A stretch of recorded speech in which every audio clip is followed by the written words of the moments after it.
Good morning. My name's Cindy, and I'm going to read to you today from John chapter 2, verses 13 to 22. When it was almost time for the Jewish Passover, Jesus went up to Jerusalem.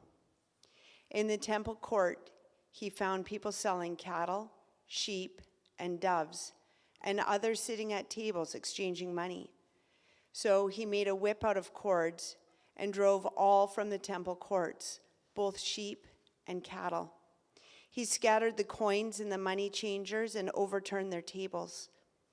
To those who sold doves, he said, "Get these out of here. Stop turning my Father's house into a market." His disciples remembered that it was written, "Zeal for your house will consume me."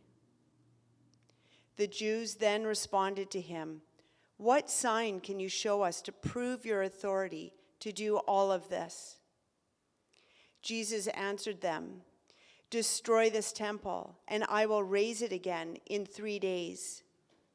They replied, "It has taken 46 years to build this temple, and you are going to raise it in 3 days?" But the temple he had spoken of was his body, and he was raised from the dead. And his disciples recalled what he had said. Then they believed the scripture and the words that Jesus had spoken. This is the word of the Lord.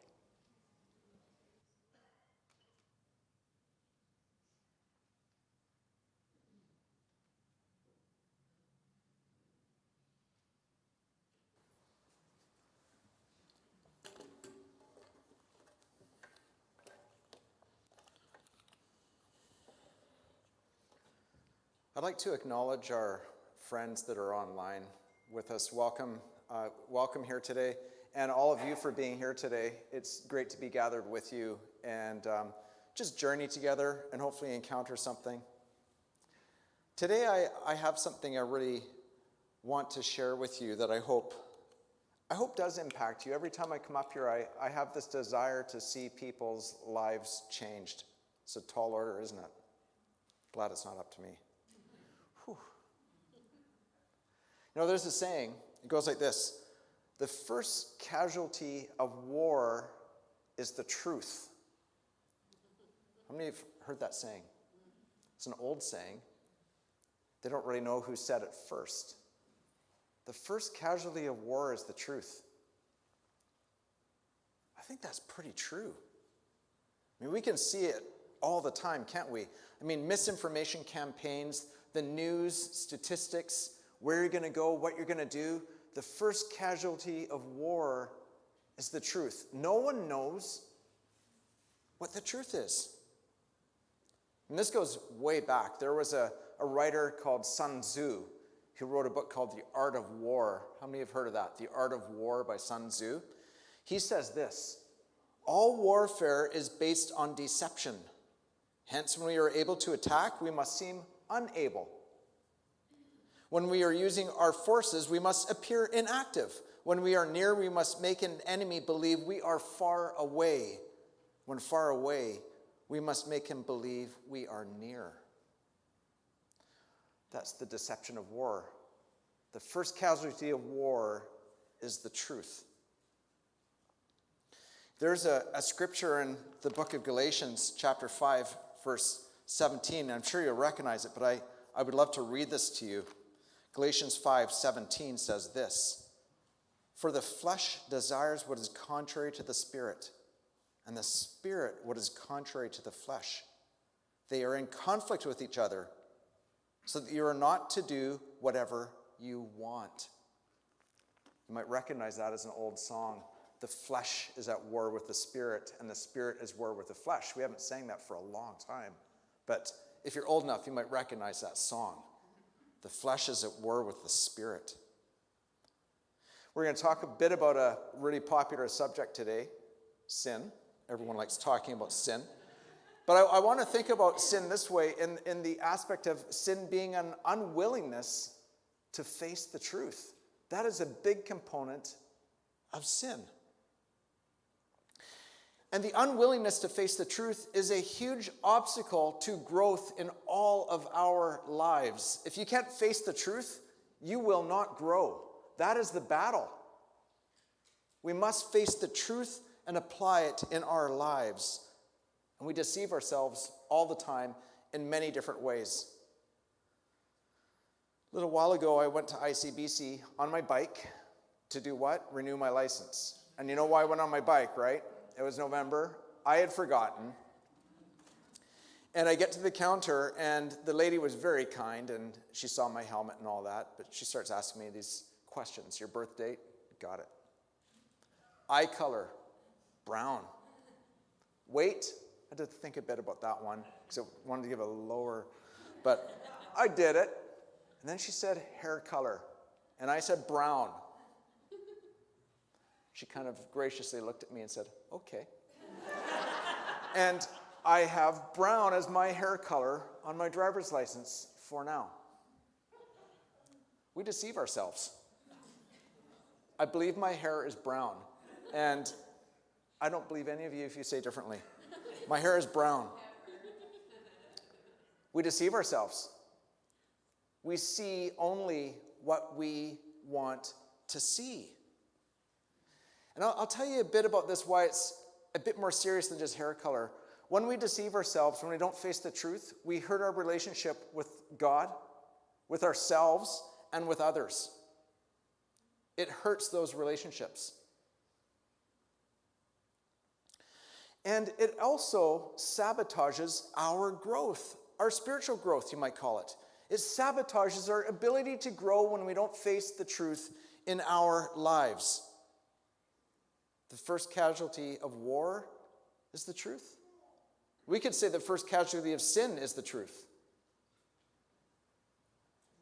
We don't want to face the truth. We're in a series in the season of Lent. And, we're really talking about Jesus becoming one of us so that we can become like him. That's the whole journey of the atonement and sanctification. And last week, Adrian spoke. He spoke on Mark chapter 8, verses 31 to 38. And you might remember the image of the climber. And we talked about privilege and this idea of facing the truth of our own privilege. Well, he changed his title. It used to be Secrets. I'm changing my title today. And I don't know who comes up with these original titles. But my title is changing from what was it? No, there's a title there. Anyway, I'm changing it to Telling the Truth. Okay, so bear with me if it doesn't jive. I know worship team may be prepared for something a bit different, but hey, that's the way it happens sometimes. And my goal today is to convince you of the importance of facing the truth in our lives and convince you that truth leads to growth. What was it, Shauna? What did you? Who said that? Temple paradox. That's good. That's not what we're talking about. So this is the story. Today we encounter a story about being confronted with the truth and people not being able to face it. I read this story over and over again, and there is so much in this story that I could have talked about. But I felt led to talk about this, and I want to explain a bit why. First of all, the Gospel of John is unique. The other three Gospels are very similar, but the Gospel of John stands alone. It tells things from a really different perspective. And John gives us his agenda, actually, at the end of the book. This is what he says his reason for writing the book was in John chapter 20, verse 31. These are written that you may believe that Jesus is the Messiah, the Son of God, and that by believing you may have life in his name. And I just think to believe something, you need to believe that it's true. Belief and truth have quite a relationship, don't they? This is an important theme in the book of John. And the truth of John that he just hammers home right from the beginning is this, that Jesus is the Logos and Jesus is the Christ. So the Logos means the Word. Right in the beginning, John 1:1, we have, in the beginning was the Word, right? That's the Logos. Jesus is the Word. And the implications of that we see in John 1:14 is that this Word that existed And created became flesh. The Word became human. The Logos became human.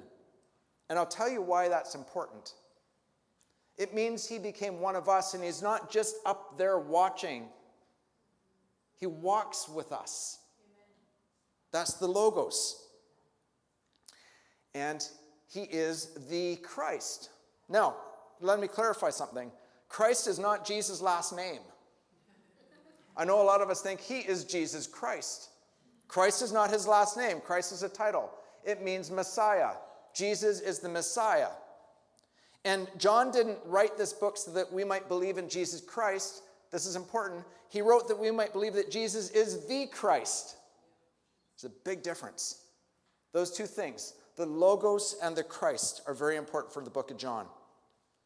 And also related to the Christ is this. It's not just this Jewish expectation of who the Christ is, the Messiah, that the Christ was going to come and redeem Israel and rescue Israel from oppression and restore it to the glory of the kingdom of David. That's the Jewish idea of Christ. But this is a different one. And John really emphasizes this because John says 106 times that Jesus is God's Son. It's very unique in John. The other Gospels combined say it 35 times. John says it 106 times. So he has an agenda that this is not Israel's kingdom, but God's kingdom. So this is the setting. We arrive here, and this is easy to miss. This chapter is the third day. It's kind of an interesting number, isn't it? The third day. First thing he does is he goes to a wedding. It's a family wedding. It's a feast. And I was really hoping I wouldn't have to do this. Lord, help me.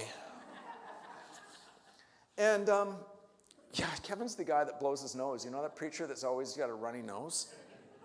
That's who's preaching today. You guys are so nice. Anyway, he goes to this wedding feast, and he does something incredible. This is the first miracle. It's an Okanagan miracle. He takes water and turns it into wine. He takes something of the natural created order and transforms it into a new creation. What a symbol for what the book of John is about, right? Transforming the ordinary into a new creation. This is a hint about what he's about. But this is also the third day, is this temple scene that Cindy read earlier that we're looking into. This is on the third day. The third day, as we know, is the day of the resurrection, right? This is the third day. It's no accident that he's telling this story on the third day. And this is what happens. It's Passover and Passover season. People come to Jerusalem to go to the temple to make their sacrifices. And there's things set up all over the place, and Jesus does not like what he sees. There are people with tables selling things, selling animals. It's kind of like the Armstrong Provincial Exposition, you know? There's dust in the air and people yelling out things. They've got corn dogs in one corner and candy floss in the other. And you can buy doves or whatever you want. There's all this noise and dust. People are making money. There's also people that are changing and exchanging money. It's kind of like an airport. You know, you go to that section of the airport where you can exchange all your money. They needed that because people were coming from all over the place. So you got these ATMs all over the place in the temple. And Jesus walks in quietly. No one really notices him. I don't know why. It's kind of weird because he goes to a corner and he grabs some twine, starts making a whip. You think someone would go, what's that guy doing sitting in the corner making a whip? They didn't clue in. Sits there quietly and makes this big bullwhip. Stands up with the whip, starts chasing people out, cracking it, chasing the animals out. There's a stampede. They all get chased out of the temple with Jesus and this whip. He didn't say, I'm going to count to 3 and you need to get out of here. Doesn't say anything. He just starts whipping these people. And they all run out of the temple. Flips the tables. There's coins everywhere. The ATMs are wrecked. All that stuff. But then we get to verse 16, and he finally speaks. After all of this, he's just silent. In verse 16, he says this. Get these out of here. Stop turning my Father's house into a market. So who are these people and how did they get here? Why did they do this? And I want to tell you that I think part of the reason they're doing this is because they were not facing the truth of who Jesus was and what the temple was for. They were deceiving themselves. So there are three main players in this temple scene. There's the sellers who wanted to satisfy themselves for personal gain by selling things. There's the religious leaders who refused to see God for who he was and refused to accept change. And there's the disciples who were seeing Jesus through their own desires and needs. Those are the three things that the truth needs to apply to. So we'll start with the sellers. The sellers didn't face the truth. Those people selling things were using God's temple and the opportunity of Passover for personal gain and satisfying their own needs. Verse 14 says this. In the temple courts, he found people selling cattle, sheep, and doves, and others sitting at tables exchanging money. So imagine being a buyer walking in there. Probably used to it. You probably would walk into that place and go, I don't know. I guess this is legit. It feels kind of weird, like all this corn dogs and stuff that are kosher, but it doesn't seem right inside, but I guess it's right. We've always done it this way. It just feels a bit wrong. And the sellers maybe felt that it was wrong, but for years and years, they told themselves stories, and they've justified this. They've deceived themselves. The first casualty of sin is the truth. I can hear the narrative. I know I might be a little bit wrong, but it doesn't really matter. People need to buy animals for sacrifice, and we're providing a service that's much needed. Actually, that's right. We're doing God's work here. This is actually helping. We're being very helpful. I mean, after all, God helps those who help themselves, right? You can almost imagine that narrative. That's how self-deceit works.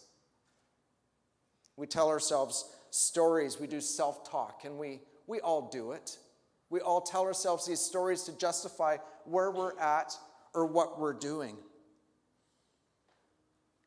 And I want to say, I don't know if they're that far from us today. All of us, including myself. People who use church to fulfill their own needs. Imagine that.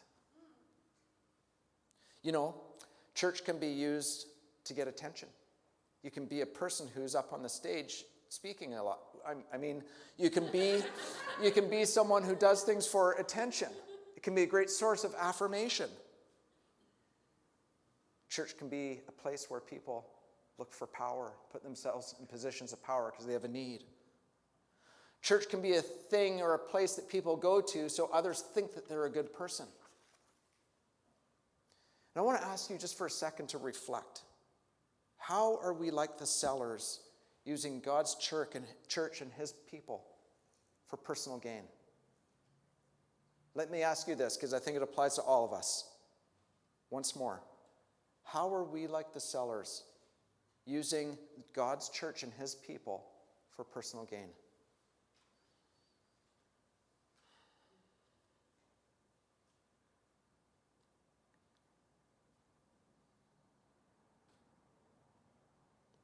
The religious leaders also didn't face the truth. They refused to see God's winds of change and the moving of the Spirit at work because they wanted to maintain the status quo. You know what's really strange about this passage? All the stuff that Jesus does, the whip and the changing and pushing things over, they're not mad about that. I find that really, really odd about this passage. They're not angry about that. Their anger is about, by what authority do you do these things? Isn't that strange? By what authority? This is what they say in verse 19. They ask him, by what authority you do these things? And this is what Jesus says. Destroy this temple, and I will raise it again in 3 days. and they are indignant. They are so mad. They say, "It has taken 46 years to build this temple, and you are going to raise it in 3 days?" Not mad about the whips, not mad about the mess. It's, who do you think you are? Who do you think you are? How dare you? It's this righteous indignation, and they reject all of his claims. I can imagine the narrative as they're confronted with Jesus. Who does he think he is? Claiming power over us, the religious leaders? We are God's anointed for this time, not him. We are doing God's work. Oh yeah, the whole Messiah thing, that this will look like something we're comfortable with, not what he brings in. We define what the Messiah thing looks like, not Jesus. And I want to say that their motive was to maintain the status quo, to keep things the way they were, to not see the truth of Jesus as the Logos and the Christ. And they buried that truth deeper and deeper and created a new story hidden behind anger, indignation, self-righteousness to suppress the truth. Does that sound familiar? I almost think the more self-righteous and angry and indignant someone is, the more you're hitting home. The more you're hitting an issue that's relevant in their lives. And we bury these things deeper and deeper. So they created a new story for themselves. A new story that they were protecting things. And they used anger and self-righteousness to do that. But maintaining the status quo hurts people. It marginalizes people. It doesn't allow change and new things. Now I want to invite you again to reflect. How are we like the religious leaders maintaining the status quo?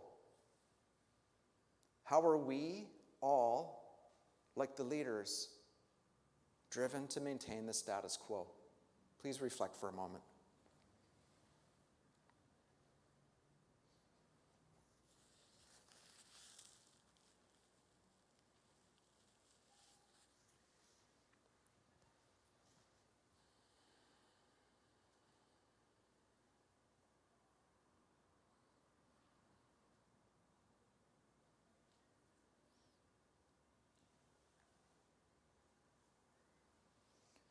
The disciples also didn't face the truth. They were following Jesus, but were still seeing him through their own needs and their agenda. Cheering, "Yay, Jesus, flip over those tables." But they couldn't see the truth of who Jesus was because what they wanted him to be. And something about this scene just kind of sneaks in there. This is in verse 22. This is what it says. And after he was raised from the dead, his disciples recalled what he had said. Then they believed the scripture and the words that Jesus had spoken. Not till then. After. They weren't facing the truth either. The first casualty of sin is the truth. And for them, their own desires, their needs, made it so they could not fully and properly see who Jesus was. And they saw him for what they wanted to see him as, their agenda. He was their ace, like Adrian talked about last Sunday, a week ago, 7 days ago. He was their secret weapon. He was their star player. He was going to bring revolution and free the Israelites from Roman occupation, restore them to Davidic glory. That was their agenda for David, for Jesus. And they saw him that way, and they couldn't perceive the real Jesus. Their desires prevented him from seeing who Jesus really was. So I want to ask us all now to reflect. How are we like the disciples, seeing Jesus through a lens of our own desires? I'll ask you again. How are we like the disciples, seeing Jesus through a lens of our own desires.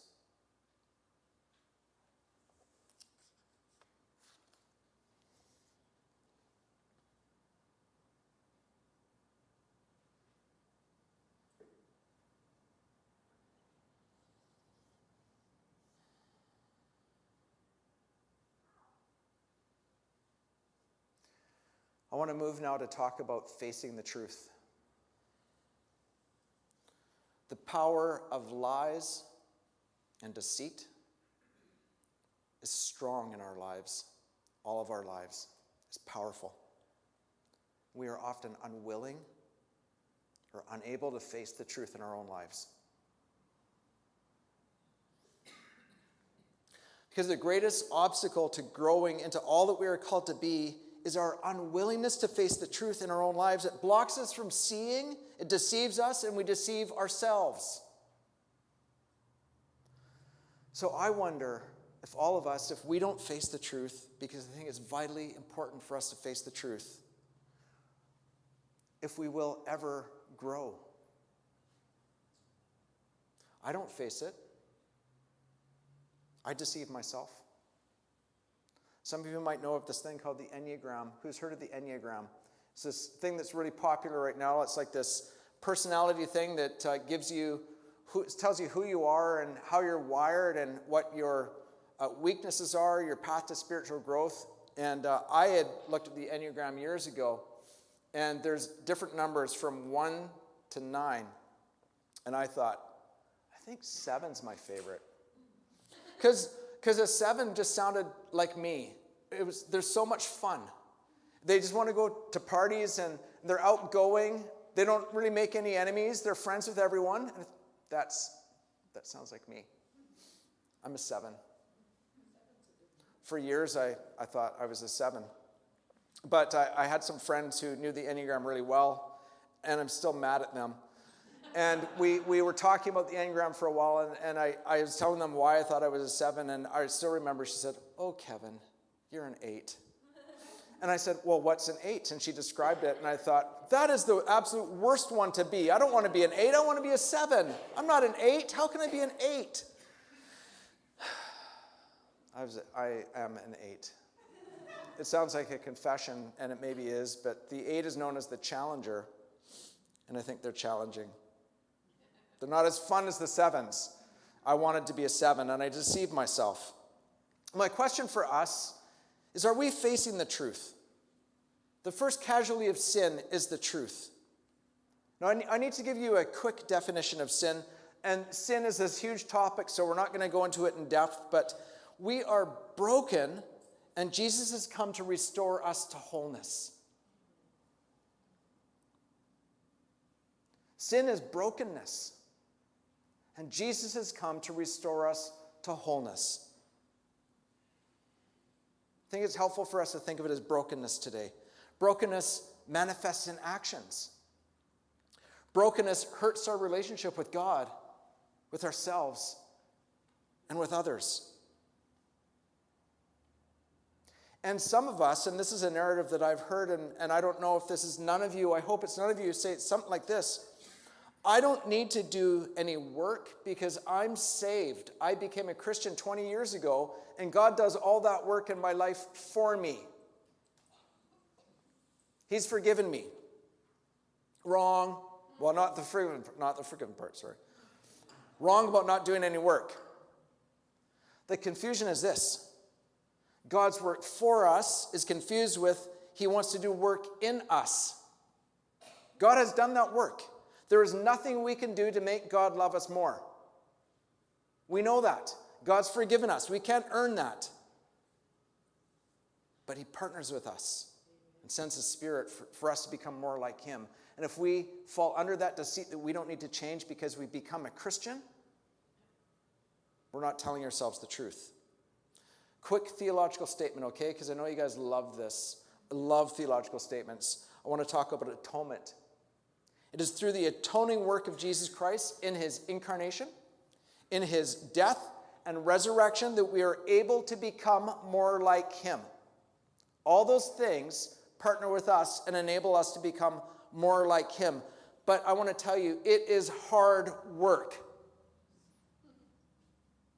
It's not easy becoming more like Jesus. I want to tell you why it makes a difference. Because God has his best for us in this world to offer to other people. God wants our best with others in our relationship with others. God wants our best in our relationship with the world. He wants us to look like him. And why are we settling? Why are we stuck? Why are we deceiving ourselves that we're 7s when we're actually 8s? Yeah, no, you guys aren't. It's hard facing the truth. We must face the truth of our lives if we want to grow. We have beliefs about ourselves that need God's light of truth on them, that need to be confronted. Others have put beliefs about ourselves on us that need to be confronted. We tell ourselves lies, and others tell us lies about who we are that need to be confronted with God's truth. We make bad decisions and we justify them with self-deception and the lies that we've told ourselves about who we are. We don't take ownership of the things we've done. Those are lies that we tell ourselves. And they damage our relationship with God, with ourselves, and with others. And here's the news: the truth will set you free. That's John 8:31, same book. To the Jews who had believed him, Jesus said, "If you hold to my teaching, you are really my disciples. Then you will know the truth, and the truth will set you free." Facing and applying the truth in your life leads to growth. Jesus is the truth, the Logos, the Christ. And he invites and empowers us to live in that truth. And the obstacles to that truth are lack of self-awareness, not knowing yourself. I remember encountering one man in a church that was having a discussion with me, and he was yelling at me, and I said, "You seem angry." "I'm not angry." And I just thought maybe a little self-knowledge might be helpful, you know? We deceive ourselves. I mean, I buy chips thinking that if they're in my house, I won't eat them. And sometimes we're just lazy. We're just lazy. We don't want to put in the hard work. We don't want to do it because it's easier just to stay with the status quo. And sometimes there's fear. Sometimes it is just really, really scary to grow and change and face those things about us that need to be faced. And it means us stepping out and embracing that truth in our lives. Living the truth takes courage and community. You know, like the community part is important. People talk about mentoring relationships. And sometimes they have mentors that live 100 miles from them that don't see how they live. And I'm like, how does that work? Because I kind of always think that if someone wants to mentor me, they need to know how I live my life and hold me accountable. It's kind of like the question, right? How do you know if you're a Christian? Ask my neighbors. Ask someone that sees how I live. It's not a theoretical thing. We need a community of people to walk with. And I want to say that the truth changes us and changes the world. And I wonder what would happen if we faced the truth. What would happen in your life? What would happen in your life if you faced the truth? And let it speak to you. Get angry. Might get angry at the right thing, though. Today, I want to convince you that facing the truth is important for us. And I want to ask what stories you're telling yourself. Where does the truth need to break in your life? Where do you need courage?